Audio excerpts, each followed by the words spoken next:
pitch was so compelling that I immediately said, I think this could be great.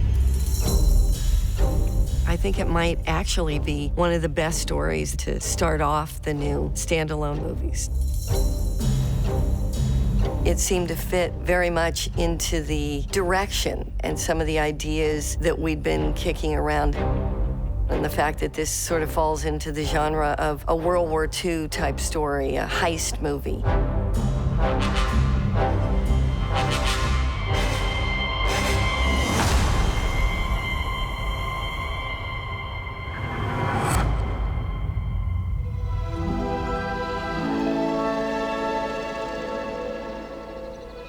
So in May of 1978, that's a year after Star Wars came out, my dad had a conference in Anaheim, and he brought my brothers and I along. It's my first trip to California.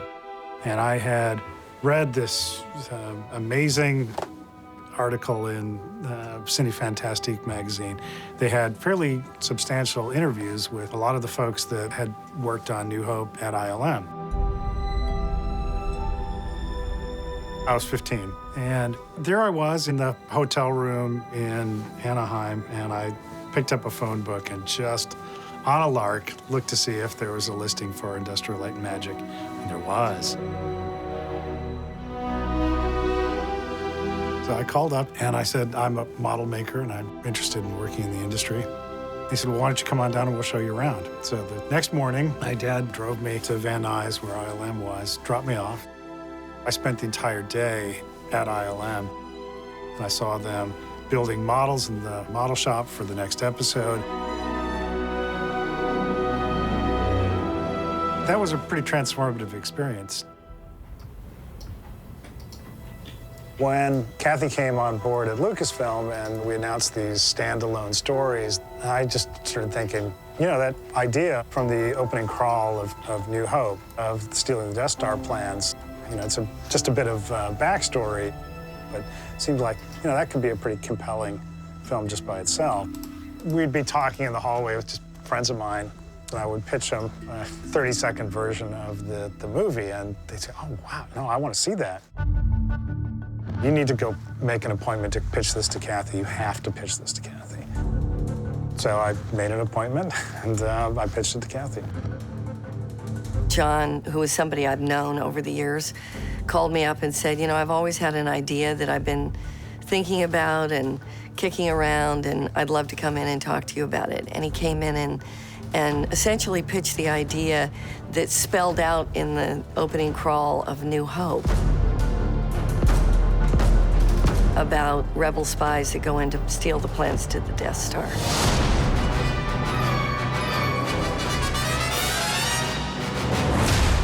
It was immediately plausible that we could do something within that World War II adventure genre and have it still feel very much like Star Wars.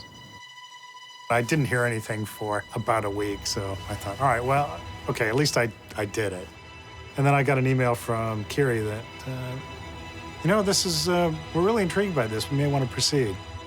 To read that, you know, I was just all alone and like, oh man, I want to tell somebody, but you know, it's all, gotta keep it quiet.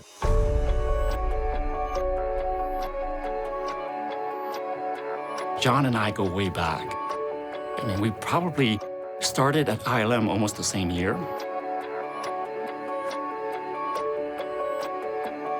When I heard that he had pitched this idea and that it was actually on the slate to be one of the films, I actually, you know, ran into John in the hallway and said, hey, you know, tell me about what this film is. How can I help you? How can we kickstart this?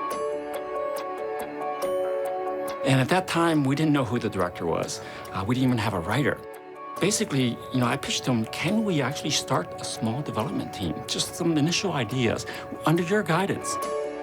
And we started to develop the world of Rogue One. The whole idea was just to help launch the project so that when the writer came on board and when the director came on board, we had a head start. Doug told me that John Knoll had a project that he wanted help with, and it was just going to be kind of a small in-house thing between a couple of artists and John.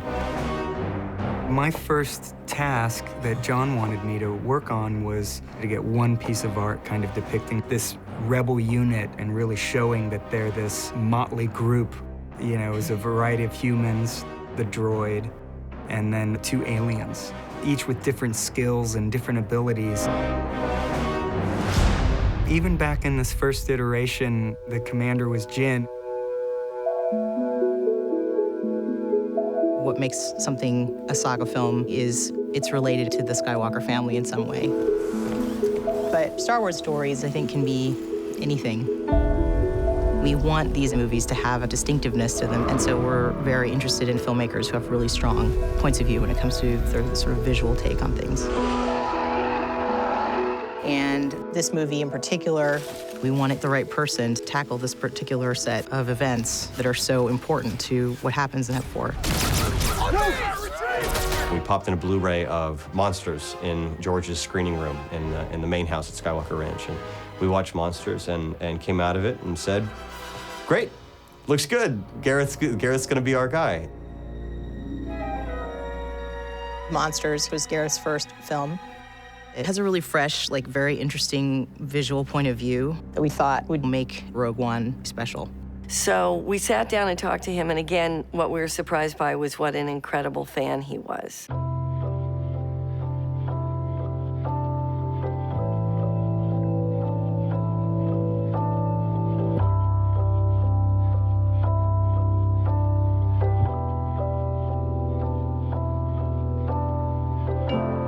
The affection that he had for Episode 4 was so palpable. This is the actual one he played with.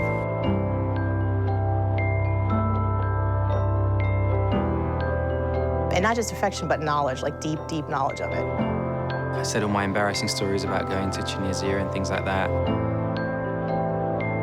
Star Wars means the world to me. I never, ever, ever thought that I'd be lucky enough to be directing a Star Wars movie. You know, the very first thing that he said when I asked him, can you tell me what you love about Star Wars, was, I've always wanted to join the Rebel Alliance. We're creating a narrative that explores the idea of the Alliance coming together.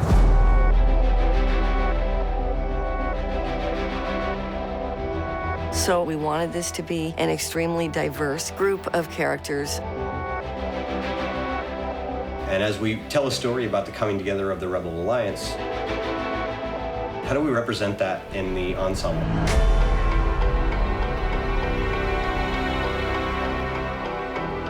And that's a lot of fun, to figure out these characters so that when they do come together, it feels like they're all true rebels. That process was to really refine the emotional biographies of the characters.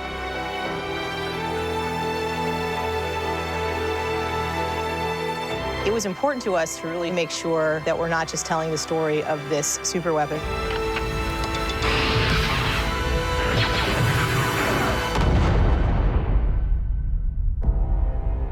but that we're telling the story of these people.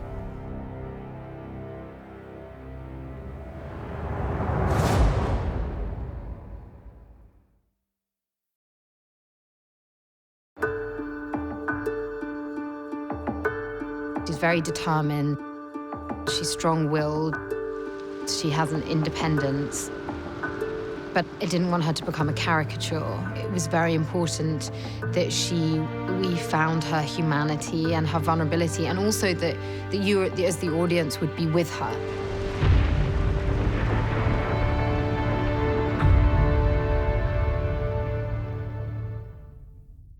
We really owe Felicity a manicure after this. And a nice hair treatment.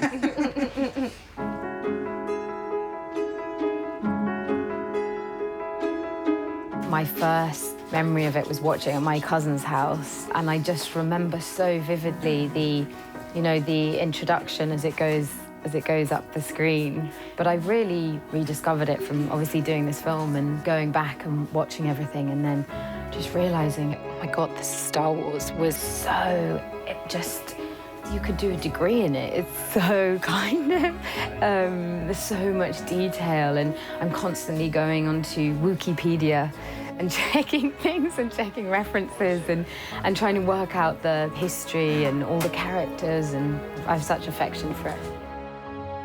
In the original story pitch that I did, I described Jyn Erso, team leader, female, smart and tough, battle-worn, little cynical and jaded from everything she's been through. She's seen it all, and maybe that makes her seem a little callous to those who don't really know her.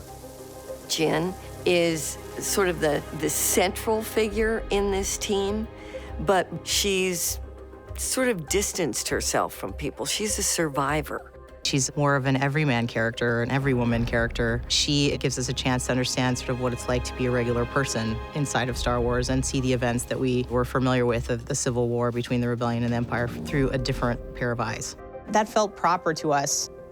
It felt right for this particular story. If the Empire has this kind of power, what chance do we have? What chance do we have? The question is, what choice? Jyn comes at this with an unusual hook, and that is so much of Star Wars is spent with our heroes wondering where they came from, not knowing who their parents are. I love you, Stardust. Love you too, Papa. Jyn, she knows where she comes from, and that really does define who she is. Jyn's father kind of got talked into creating this super weapon, you know, like the nuclear bomb of Star Wars, in order to protect his family. And so that guilt hangs over her. A lot of it is about relationships between children and parents. Papa, it's me. Because of this, Jyn hates the Empire. So whenever Jyn sees stormtroopers, she just wants to annihilate them. Which was great fun to play, just being able to bash stormtroopers on the head without any feelings of guilt. I love the chaos. I love it. Jyn, no!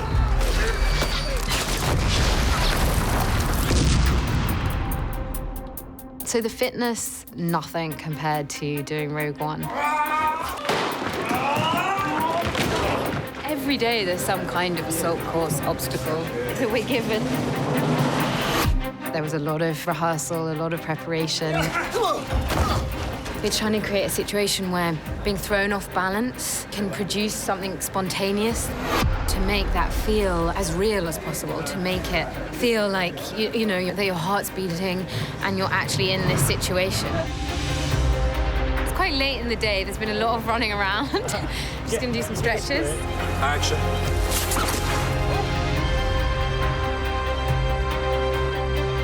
It's been the most physical exercise I've ever done in my entire life. Because I want to cut back to this and see like everything receding and disappearing. Felicity, I mean, apart from the fact she's a really great actress, she does make it seem so easy that you forget what she's going through sometimes. And as amazing it is to make Star Wars, it's also very hard. I used to, whenever I was thinking, I think I've got one of the hardest jobs in the world, I'd always stop myself and go, actually, Felicity's got the hardest job. Carrying a Star Wars movie, you couldn't ask someone to do anything harder. Here we are. Welcome to the set. There's a little bit when you're walking onto set and there's an enormous set with hundreds and hundreds of people. You sort of have to tell yourself, come on, right, you can do this, because you're slightly quaking in your boots, literally in your army boots. Yeah, I'm very glad I had the chance to go through this journey with her, because this is something new for both of us. You know, the size of this film can be very scary. And I was very lucky to have her next to me, you know, always there to kind of grab my hand and go like, oh my God, here we are. Let's make sure we stick together. What happens when you're in it, you get so involved in what she's doing, and suddenly you have an out-of-body moment when you're just thinking, this is amazing. By the end of the film, Jyn actually forges true connections with the people around her. And even at the end of the film, when they are facing their death, there's there's a bravery in that because it's come through a connection with the people around her, and they've achieved what they achieve because they achieve it together.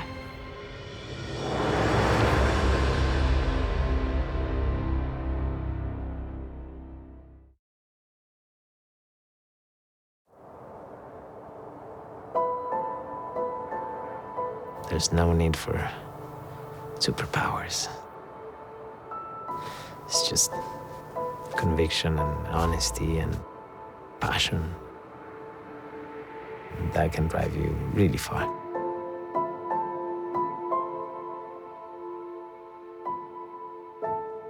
I've been in this fight since I was 6 years old. You're not the only one who lost everything.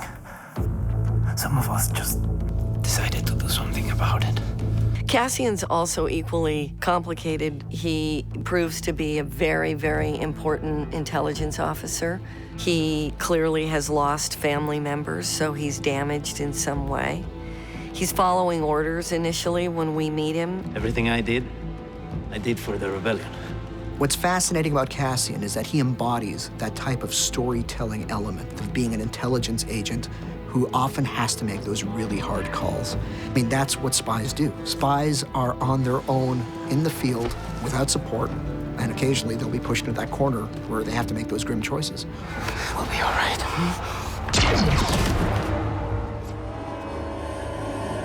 He represents the people. He's just a regular guy. Like, there's nothing heroic about him but that, which is we can all be heroes, you know, it's that kind of idea. And every time I walked away from something I wanted to forget, I told myself it was for a cause that I believed in.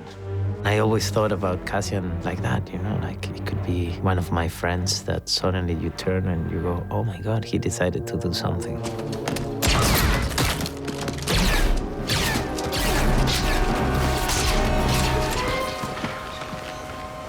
These are two people that are defined by their loss and by grief surrounding family. I mean, you really feel that when you watch Felicity and you watch Diego, and you watch that relationship. You can tell neither one of them has trusted much in their lives.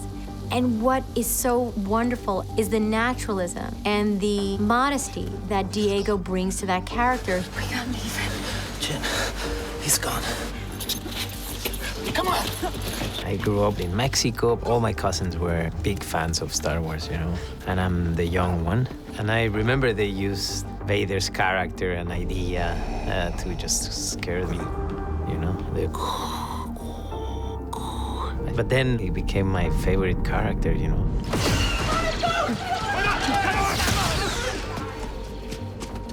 I was really looking for someone who had something else to offer rather than the default.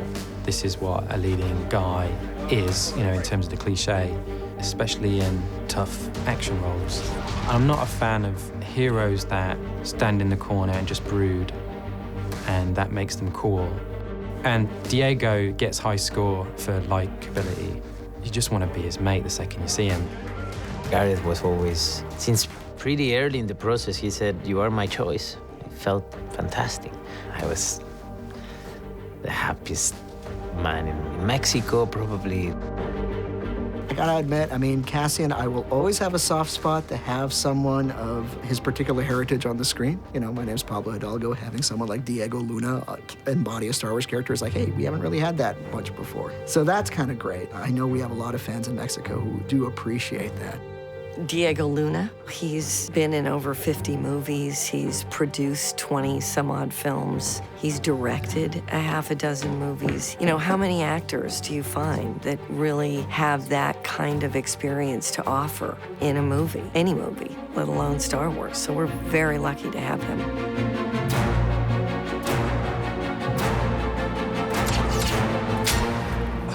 And there's a fresh one if you mouth off again.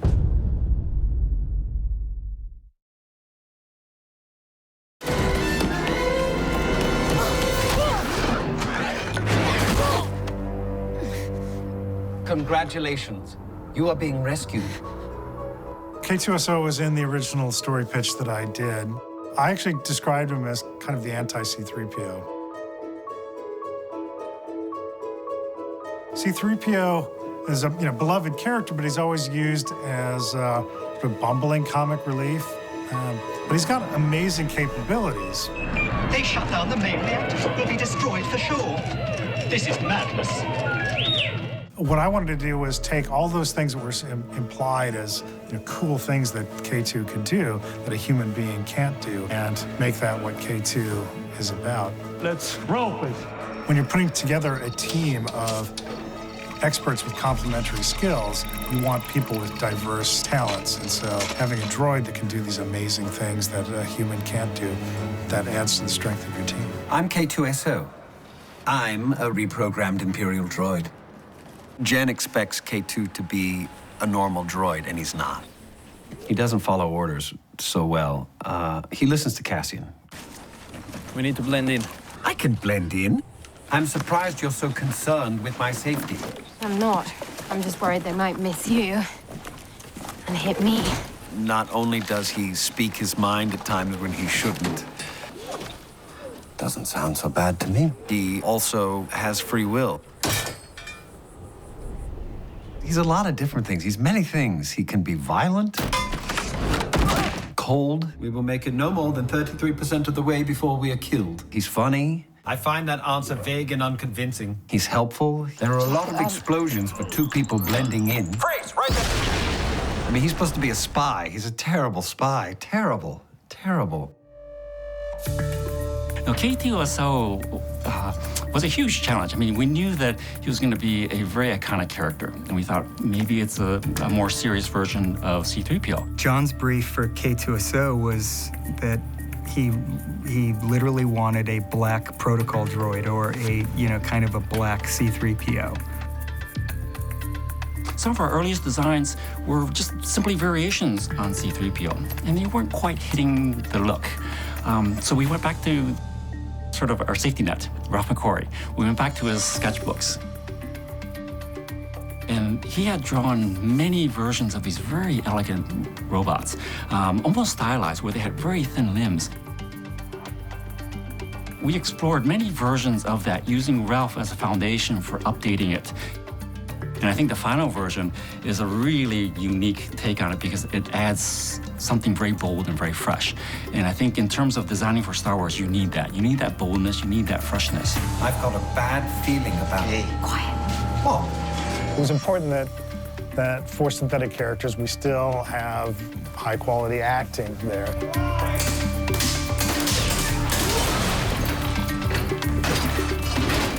The choices that Alan made as an actor in terms of the voice that he gave it really fit well with K2's design. A lot of Empire guys are English. Your behavior, Jyn Erso, is continually unexpected. It just works better with an English accent. It has, it's more proper and sort of robotic. Not that the English people are robotic, but they're robots. One of the biggest physical differences between Alan and K2 is that K2 is about a foot, 14 inches taller than Alan. So you want the eye line to be in the right place. So most of the time, Alan is wearing these really wonderfully made stilts. And that puts his knees at the right place, puts his shoulder at the right place, puts his head in the right place. And it always worked better and it transferred better if there was more of a personality in his movement. K2 walks down a hallway and is passed by another K2 model that's in the Empire and hasn't been freed by a reprogram like K2 was. He's like a soldier and he's walking very perfectly and very straight and upright. And then K2 is kind of sort of loping along a little bit. I think that's what makes K2 a little bit more accessible and, gosh, I'm gonna say it, lovable. There are times when what Alan needs to do are just a little too awkward or dangerous to do with the stilts. So in order to have his eye line at the right place, there's a backpack that's been rigged with a couple little poles and a cutout photo of K2's head. If there's ever a time where I have to put that thing on, oh God, no. Here it comes. It's so awful. And then this telescoping head that comes out of the top, and it's just a piece of poster board with a really rudimentary K2 face. I mean, this has come from ILM. Diego said, Alan, it's amazing how little respect you have on this set right now. Because there's no way to respect this, you know? It's like if we were just witnessing the first science fiction film done in elementary school. Exactly. Where Alan ends and K2 begins is sometimes a blur for me because Alan's a really funny guy and he gets high score on set for cracking jokes. My God, he kept us laughing and enjoying the process. Alan would always be throwing in completely random lines that would always make us laugh. Oh, sorry, that was the fuel. I was asked to go scout out in this big town square, and then as the stormtroopers go by, Clive, nice to see you. Darren, hello, hello. Gail, looking good. You've lost a little. I remember there's one particular occasion, I knew a funny line was coming, and to the point where I was crying, and I'd have to actually bit my lip to keep the camera still because I was giggling, and I knew I couldn't use the shot if the camera moved like that. And genuinely, there's 2 takes we can't use because it's rocking because I'm laughing so much. It was very inappropriate sometimes, but that's kind of K2 as well, so. Don't do this to me, Cassian. Levity is good in a movie like this, which is very heroic and very serious. The world of Star Wars has a lot of, it's a very serious world. Although, you know, in the first 3 that I was introduced to the Star Wars world with, there was humor in it, definitely from Han Solo. You have to shoot this. Traveling through hyperspace is like Dustin Crop's kid. Without precise calculations, we fly too close to a store. They're bouncing to a supermarket and then... C-3PO and R2-D2, the way that they played against one another.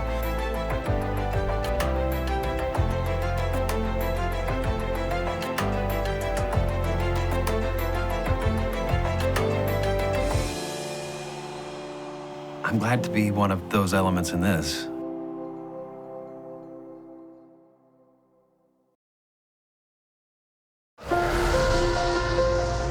Clear of hostiles. 1 hostile. He's with us. Be all right. Even when we talked about putting Chirrut and Baze into Rogue, we were very cognizant of looking at what those characters certainly represented in the team, but giving them a character arc and a meaning to the story. And we're incredibly fortunate to have Donnie Yen and Jen Nguyen. Good luck, little sister. And these characters become an important part of this team.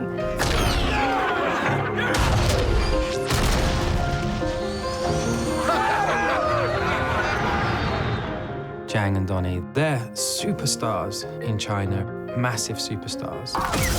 Base! Wolves, run!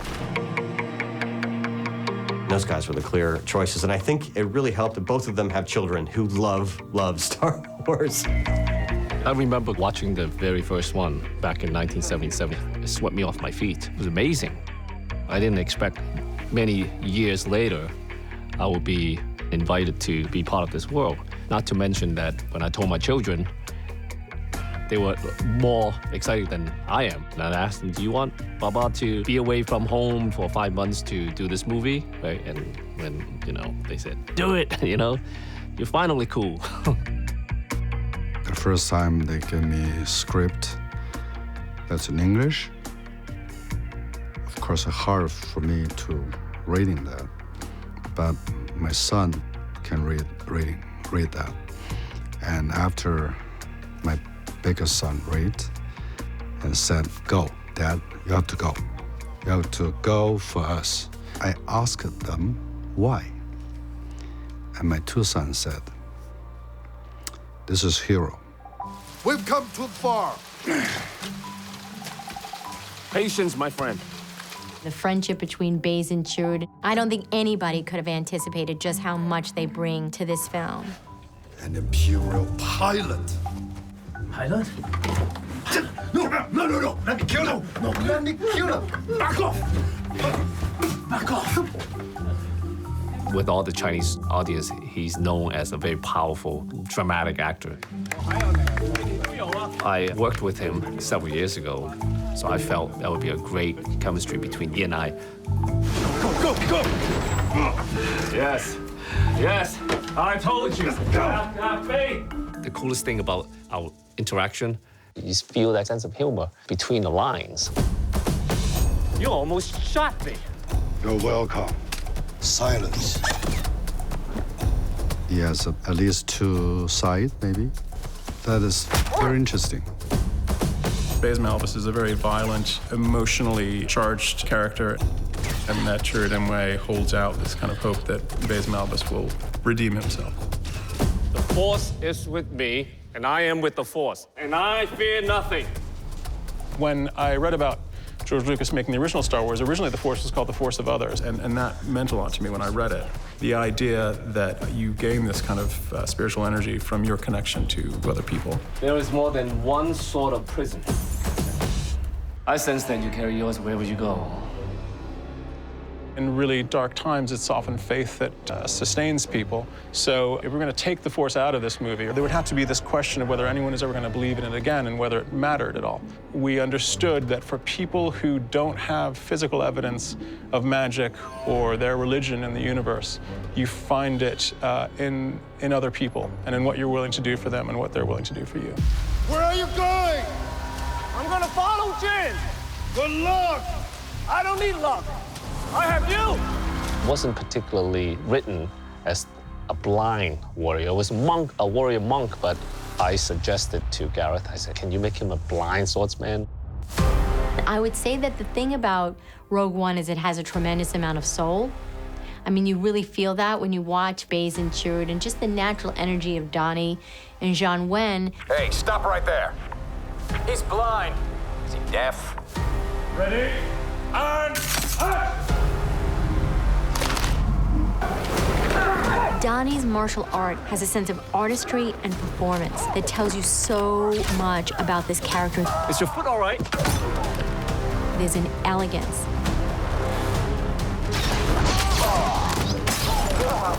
There is a heroicism, a nobility to the way that that man moves and the way that he knocks out stormtroopers.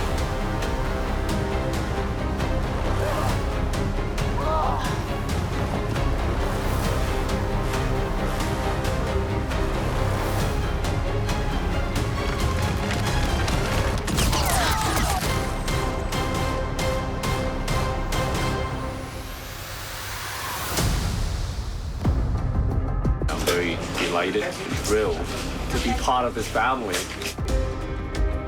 Although we have different languages, different culture, at the end of the day, storytelling is about people, and we all share the same emotions. To me, that's like Star Wars. Hero, come with me!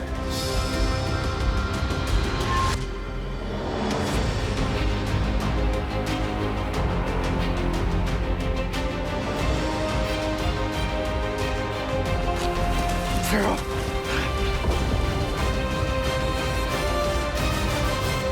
Force is with me.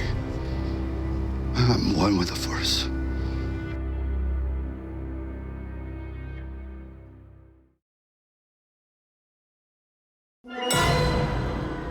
It was important to us to really show that this, especially given the events of Episode 4, the kind of moment before the clarity that we see in terms of the really clear divisions between the good guys and the bad guys. There's a kind of gray area that Rogue One is trying to sort of capture. I guess it's like a lot of conflicts that happen, modern day conflicts, where the lines are drawn. They're not just like good and bad. There's a lot of different versions of good and bad.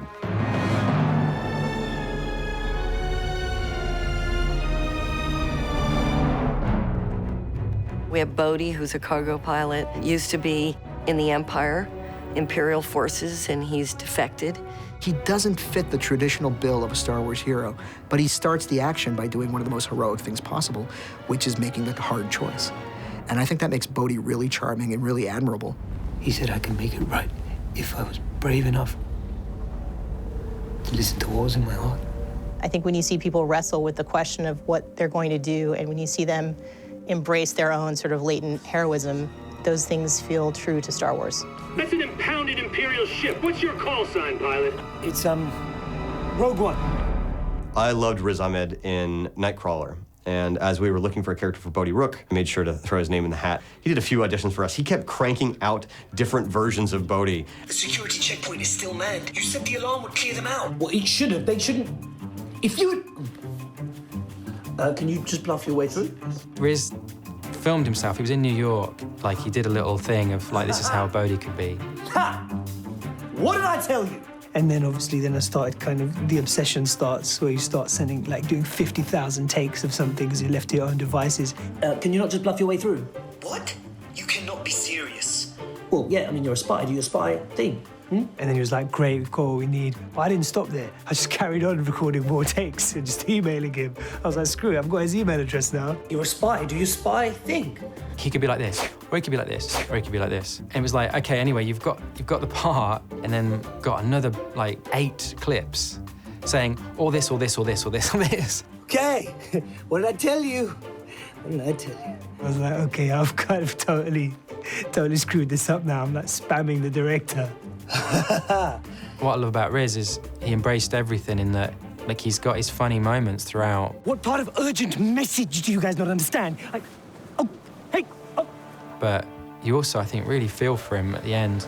It really throws you, because you think they're not going to kill this guy. You can't. He's like, he's the guy who makes it out. If anyone's going to make it out in these films, it's always that guy in the lead. And then when that happens, you just go, I don't know how this is going to end now.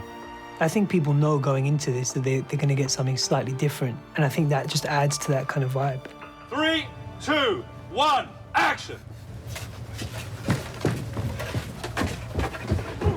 But something that was quite weird is that my very first week of filming was my entire character's end sequence. So I think on day 2 or 3, I was filming my death scene, which is unnerving as an actor. But I really enjoyed it. I mean, I hadn't done a lot of action before. It was a real learning experience for me, and it was also just so cool. I mean, it's just like being a kid again and playing barricades, you know, and playing cops and robbers. And it really is. He's a really interesting actor, you know. He seems to have a freshness and a newness to him, you know, that's really alive. He's got like an effervescence about him and unpredictability, and sort of slightly urban quality. I have to speak to Saw Gerrera. I have to speak to him before it's I liked working with him, but we didn't have like a lot of other conversations outside because I guess I was kind of pretty much in character most of the time.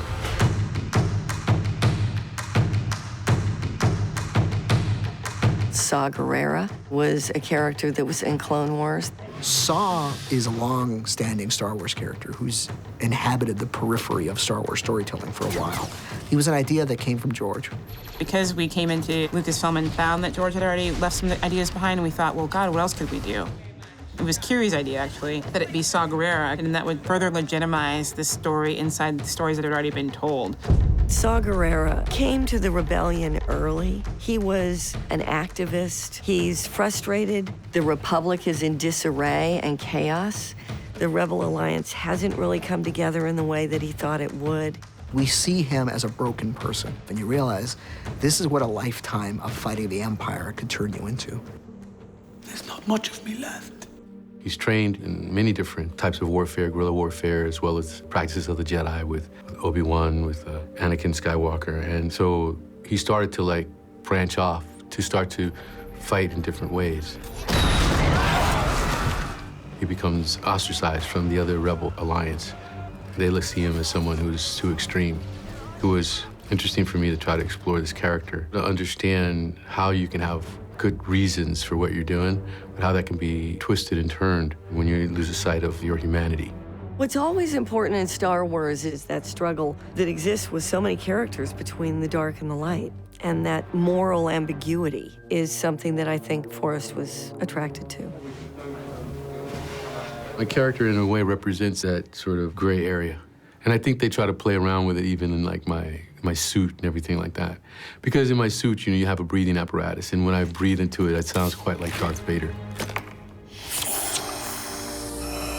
And so, since I was trained by Darth Vader, or Anakin Skywalker, and then I'm breathing this apparatus, you have to think about what is the movement of where I'm going, you know? And am I stepping into the line of darkness?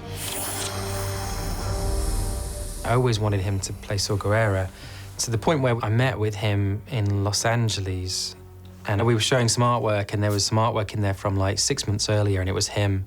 Yeah, normally you'd have to fake that. But I was like, yeah, this proves it, that we've always been wanting Forrest, because there you are, look. Started my work on the character by going back and looking at the Clone Wars and seeing the character.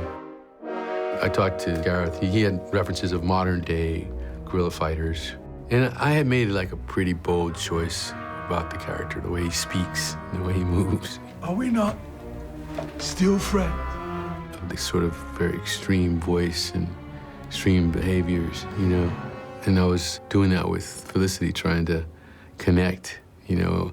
But a day goes by, and I don't think of you. It's an important scene. They didn't leave on the best terms, but there's a huge affection and there's a huge fondness that they have for each other, but there's a bit of business, there's a bit of housekeeping that they have to sort out. You care not about the cause. The cause? All it's ever brought me is pain. Forrest, he brings such humanity to everything he does, and it was very, very special working with him. I really, really enjoyed it. You must save yourself! Save the rebellion! Save the dream! I think that Jin's character does represent finding your own sense of purpose in life and following it through. I hope that people believe in the empowerment of themselves. I think people will recognize through the diversity of the casting of the film, with people from all colors and cultures, they come together with one common goal to help humanity. Amazing things can happen through this inclusion and connection.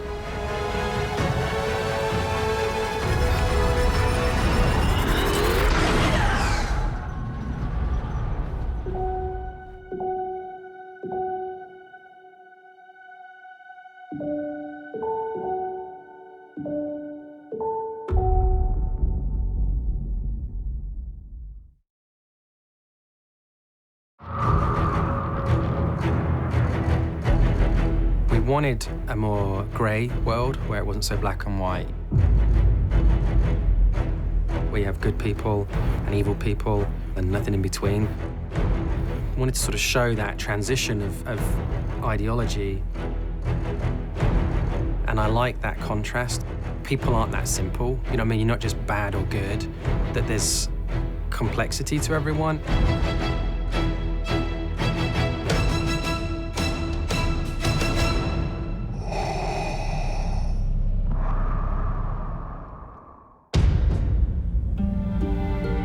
I made myself indispensable, and all the while, I laid the groundwork for my revenge. We call it the Death Star. Finding a way to care about the characters is really important, and so Jin's personal connection through her father to the Death Star, I think, is the thing that emotionally kind of anchors the entire film. Jin, if you're listening, my beloved, so much of my life has been wasted. He plays a very important part in her arc. He is a man who is a scientist. I think if you have an equivalent, it would be Oppenheimer, a man who invents something extremely powerful that can save the human species, but at the same time can do the exact opposite as well. It's a heartbreaking idea of the father saying, I've been forced to do this terrible thing, and I can't do anything else, but now it falls to you, my only daughter, my only child, to put this right. It must be destroyed. I know. We will. So for that reason, I thought it was a beautiful character by itself, and then it was slung into a Star Wars universe, so who can ask for anything else? All right, so just pick up that lovely grate, sir. Then if you want to move over that way a little bit, so your head's away from the grate, sir. Mads is absolutely tremendous. He's a father himself and actually has so many paternal qualities. It was so playful working with him. Every time I would see him, I would just shout, Dad, which I think was a little bit disconcerting, but it was the fact that he was on Jin's side. He's truly in her camp.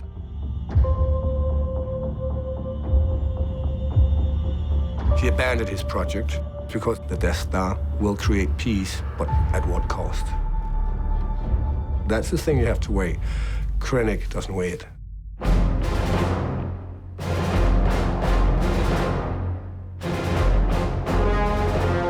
confusing peace with terror. You have to start somewhere. There's like a lot of truth about the banality of evil in that statement. For the truly evil mindset, the dictatorial mindset, the road to peace begins with scaring people. Ideally, you want to worry about the heroes and whether they're going to make it or not. And if you have Darth Vader as the central enemy or foe of our heroes, it means we know he can't die. We know he makes it.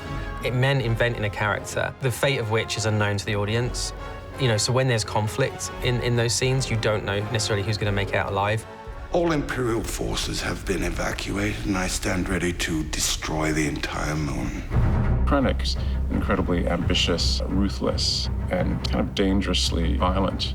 I like to think of him as kind of an entrepreneur within the Empire. He's got a very big science, high-tech project that he is driving towards ruthlessly. When Gareth was talking to me about Krennic, one of the things that he talked a lot about was the passion and the investment that the Death Star project has for him. Essentially, he had been the initiator and the driving force of that. It's his life, really. It's his project. It's his everything. What you will see today is only a fraction of our full power. Ben recognized that he had to find a way to differentiate himself between he and Vader, and I think he did. He actually captured a sense of a character who is intelligent, seemingly has heart, but is very, very ruthless. Oh, it's beautiful. The problems arise for him once it actually becomes complete. We stand here amidst my achievement, not yours! Since you are reluctant to provide us with the location of the rebel base, I have chosen to test this station's destructive power on your home planet of Alderaan. All is peaceful. We have no weapons. You can't You will possibly... prefer another target, a military target, then name the system. Once you have the Death Star in the film, it's really hard to bolt directly to A New Hope and not see Tarkin, because he pretty much feels like the main guy on the Death Star when we start the original Star Wars. There, you see, Lord Vader, she can be reasonable. You see, Lord Vader, she can be reasonable. She can be reasonable. I'm gleaning everything I can from Cushing's portrayal of him. I'm not a mimic, I'm not an impressionist. It'll be an essence, the way I think Peter Cushing might have approached it. I want to feel I can get within, spitting distance, at least, of the task ahead. It's very daunting, actually, to try to be a famous character in the original film and also to emulate an actor that I had myself admired. I believe I owe you an apology, Director Krennic. It's been bloody frightening, I can tell you.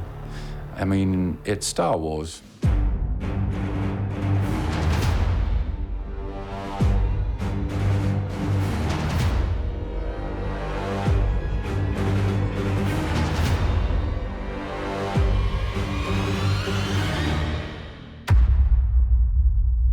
My first goosebump moment was actually in the camera tests. And then you hear, and you come around the corner, and he's there.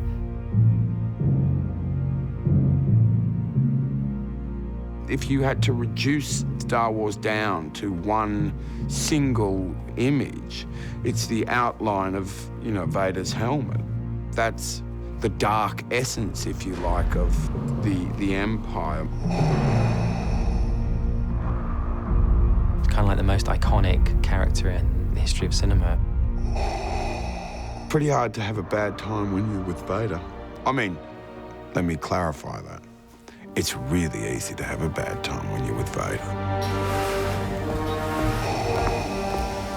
Director Krennic. Lord Vader. As soon as you put him in a scene, that's all you want to see. It's like really hard to come back from that. You have to be really careful how you use him, because if you bring him in too early in the film, you sort of just want Vader for the rest of the movie. The Rebel flagship is disabled, my lord, but has received transmissions from the surface. Prepare a boarding party. Suddenly your brain is exploding with not only our film, but the other film, which is about to come to life.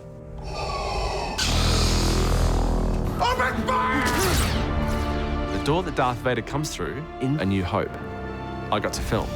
You know, as a fan, that was an incredible experience. I can describe it in one word. Goosebumps.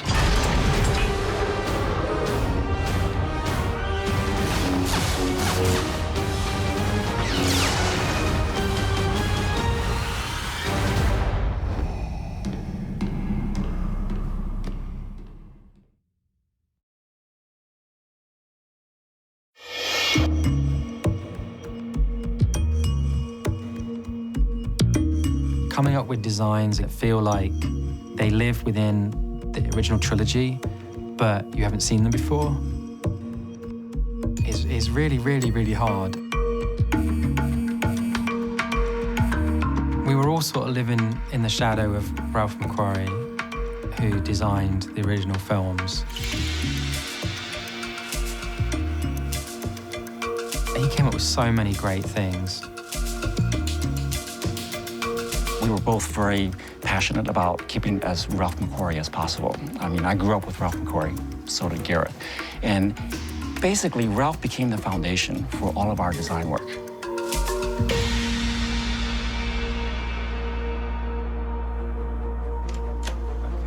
We had a lot of amazing things to pull up and look at and say, oh, wow, this is something that is really going to enrich what we're doing. And it's from George and Ralph McQuarrie and other designers that worked on the original films. And to be able to take those and update them or realize them, I think was a very, very special part of this process that I think will keep us connected to the original movies in a way that we couldn't possibly do without that sort of reference to work from. The Star Wars design by Ralph is so meaningful because Ralph created shapes that became Star Wars, things like domes and circles. The Empire is, black and grays and with accents of red. All their forms are geometric shapes, hard angles. And the Rebels were all about earth tones, compound shapes, complex shapes. And when you do that, you're basically creating a very distinct visual palette.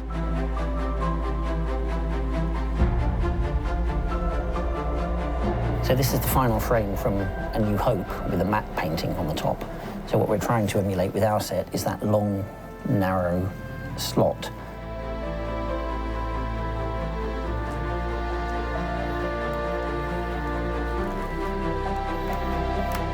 So we're going to go inside the same hangar and we're going to replicate part of the exterior, which they never did back in 1976, but we're going to build a physical set outside there.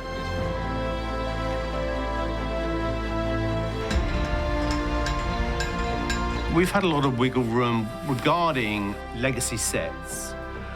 How can we make those legacy sets feel the same, but we had that chance to just go on and push really hard, and we need to be able to feel that we can watch Rogue One and Episode 4 back to back and feel like they're from the same period.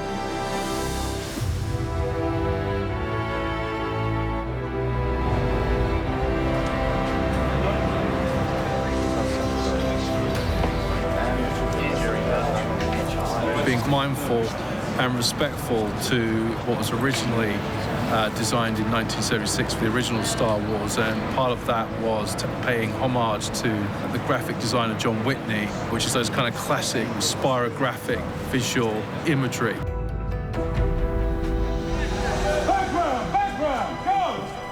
Go to work, team! Obviously, in an ideal world, every set we would build would be 360 degrees. You can shoot on probably 90% of it, but I think if we're clever in our shooting, you can shoot in most directions.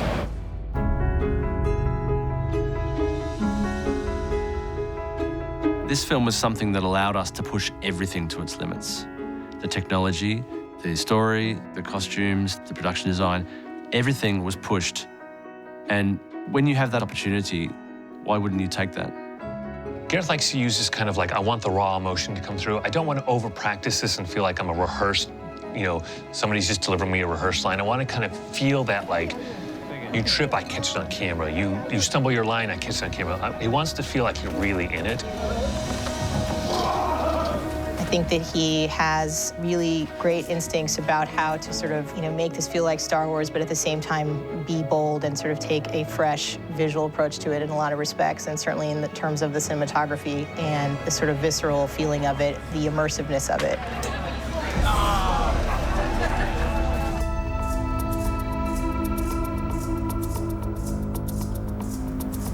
I'm drawing up the occupied city, which is where a big battle sequence takes place.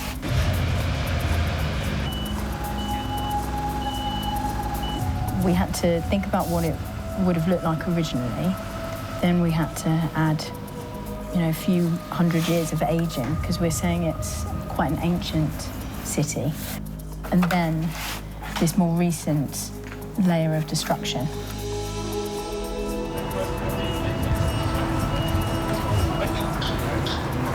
Stormtroopers in my set. Ready, and action! Hey, you just watch yourself. Wait, no. Sorry. We don't want any trouble, sorry. Come on.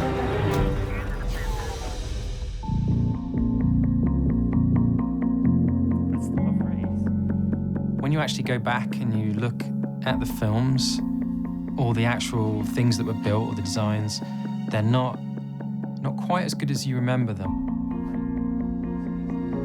A good example is like there's a little grill on the side of a stormtrooper that's got these blue notches in. On the original trilogy, that's a sticker, and it can peel off. And when you get close, it looks like a sticker. And so on ours, we made them actually a grill that's got like a proper embossed gap in it. So you can watch it on an HD kind of, an HD world, and it's nice, everything's sharper. For the beginning of the film, we wanted everyone to be genuinely scared. We wanted something to come up with something more menacing.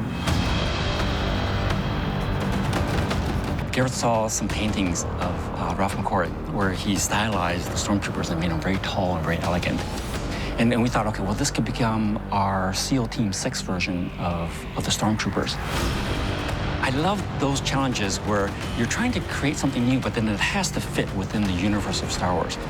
So we just took a stormtrooper, thinned it up, painted it black to see if it would work. And it was actually really cool.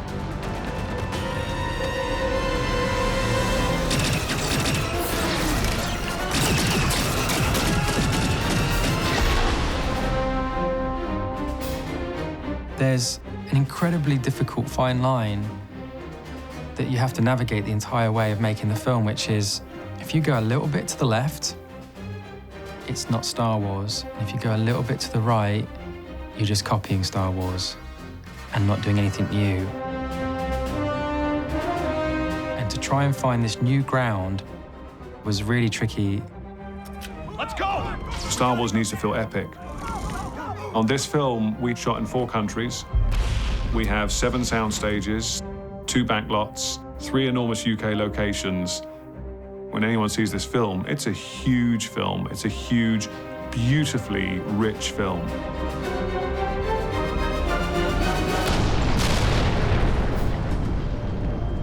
You just want everything to feel like it fitted in. It wasn't just another movie.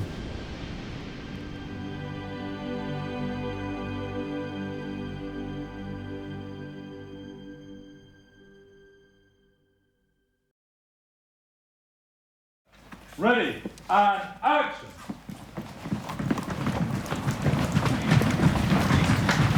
Secure the airlock. Prepare the escape pods. Your Highness, the transmission we received.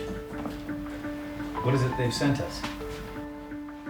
Close-up digital human work is one of the hardest problems in computer graphics. You don't want to be sitting there in the theater saying, yeah, something doesn't look right. What do you think that is? Well, I don't know. It could be like any one of 100 things. There wouldn't have been any decision to have a character reappear like this unless John Knoll could assure us that it was going to be completely believable. And John felt very strongly that he could do that.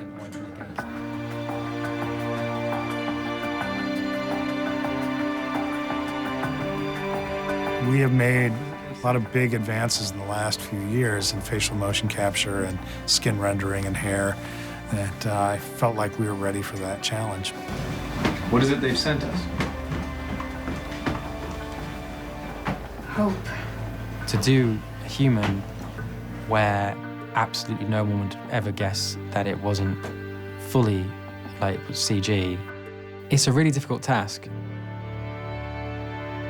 We haven't got a plan B.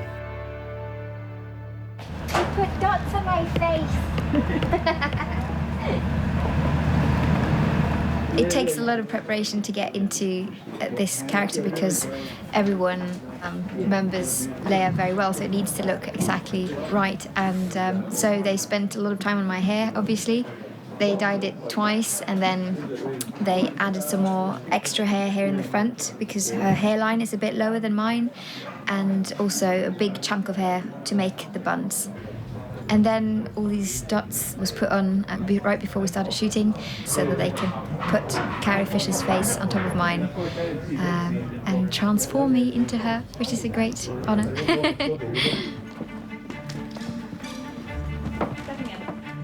We had so many takes where we were like, no, that, no, no. And the smile, she does a kind of this hope, there's this hopeful smile at the end. And getting that right was just, it was such a journey. This one word, which took a long time to get to work, ties this whole movie together, this whole theme straight into A New Hope, the actual title of the next episode, so it's really exciting. What is it they've sent us? Hope. Prepare for the jump to hyperspace and inform Lord Vader.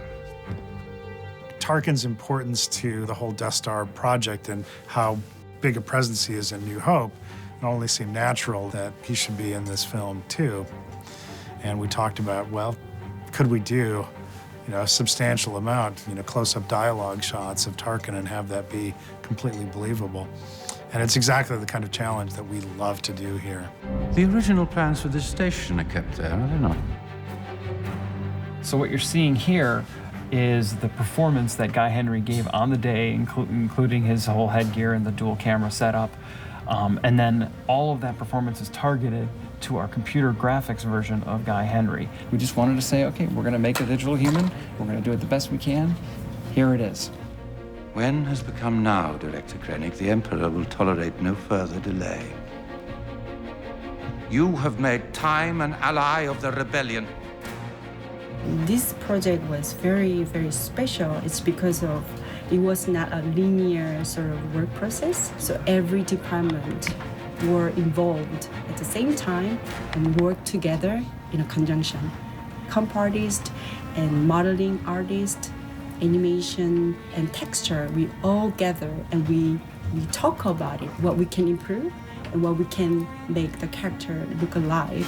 Guy Henry solve, Guy snap, Tarkin snap. So the snap solve, if you think of it was a very difficult process because there's no way to really go back in time and capture the appearances of these actors.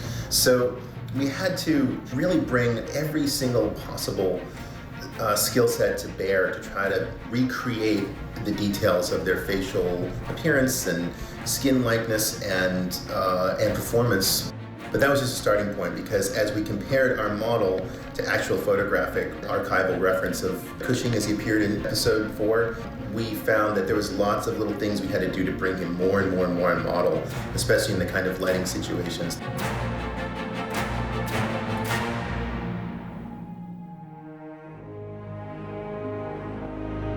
Doing digital humans is I see it as a long series of failures resulting in victory.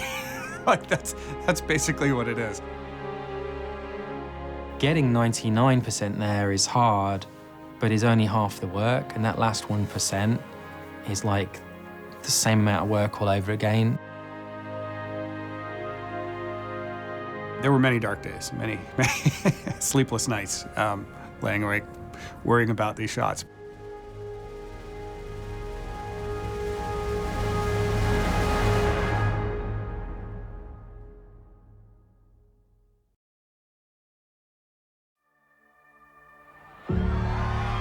We are at the LA premiere of Rogue One after 2.5 years or so of work. It's finally tonight. Oh, it's pretty surreal. It's awesome. Yeah, it's a bit surreal that this is now, 4 years later, turned into this gigantic phenomenon. I hope this is the film that the 15-year-old me would have just freaked out about. Oh, it's amazing. The fact that so many people love this franchise and have followed it for so many years. When the films arrived on the scene in the 70s, they've impacted people so much. Star Wars has become kind of a living myth for a lot of people. And we have the responsibility and the incredible challenge to keep alive what George Lucas created.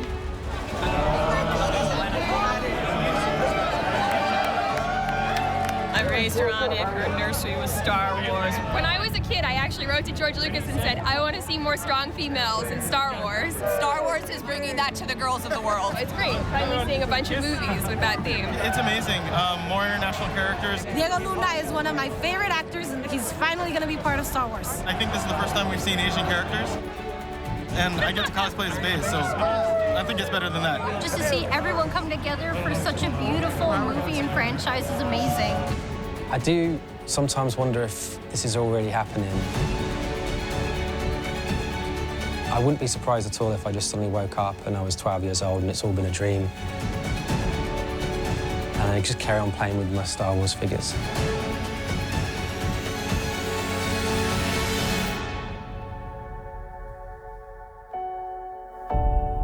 We can go through a period of nostalgia, but what are we going to do with future generations who want to step into their own era of this vast mythology and universe called Star Wars? And that's what I think these original standalone stories are going to give us an opportunity to explore. There's just endless possibilities.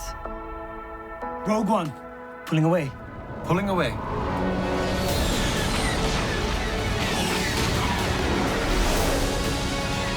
We've no idea we're coming. There's no reason to expect us.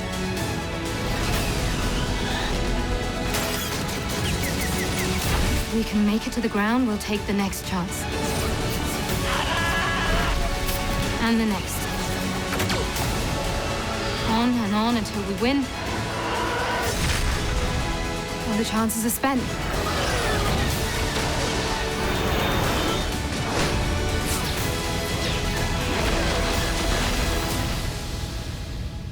May the Force be with us. Transmitting. Transmitting. Transmitting. Transmitting.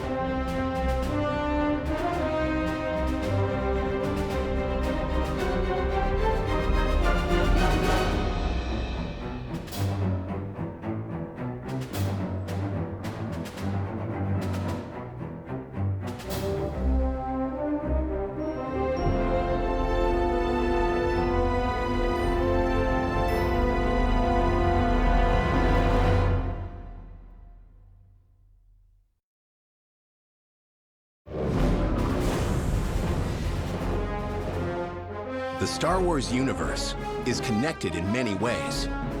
Explore the deeper connections hidden in Rogue One. May the Force be with us. This droid is a practical puppet, operated by the same team that brought BB-8 to life in Episode 7, The Force Awakens. The turbo tank, designed by Joe Johnston, is one of the rare Star Wars vehicles with wheels. It was first used by the Clone Army in Episode 3, Revenge of the Sith. Congratulations, you are being rescued. K2SO was originally designed to be a black protocol droid. Are you talking about me? the first appearance of a TIE Reaper, designed by co-production designer Doug Chang. This alien is named Menace Duran after legendary ILM effects wizard Dennis Muren.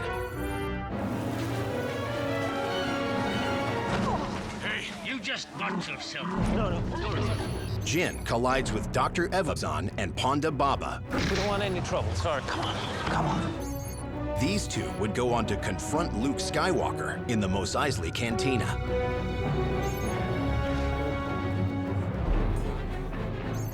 This droid is the same model that discovered the Rebel base on Hoth in Episode 5, The Empire Strikes Back.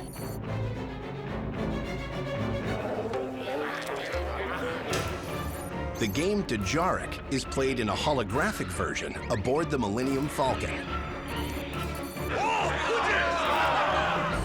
General Syndulla, please report to the briefing room. General Syndulla is Hera Syndulla, ace pilot and freedom fighter from the Disney XD show Star Wars Rebels. Cargo shuttle, read back, please. What's your call sign, pilot? The voice of the Rebel flight control officer is co-writer Tony Gilroy. Rogue One. There is no Rogue One. Well, there is now. This Rebel sentry is played by co-producer John Swartz.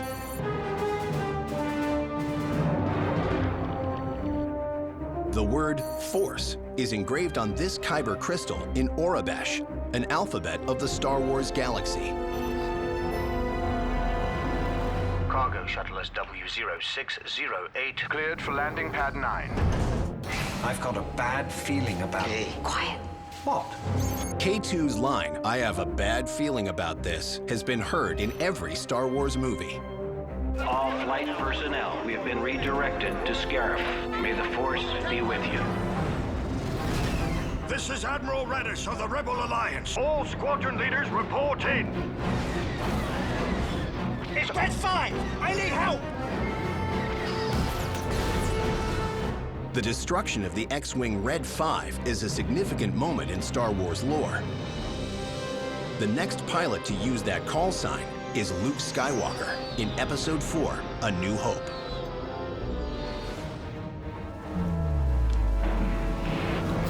The Death Star gunner crew are played by Episode 8 director Ryan Johnson and his producer Rom Bergman. Let's go!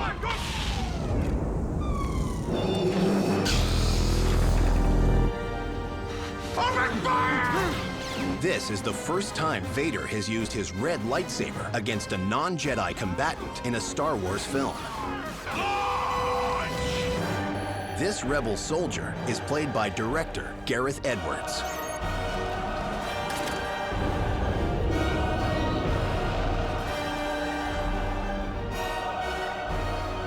There are many more connections to be found in Rogue One. May the Force be with you.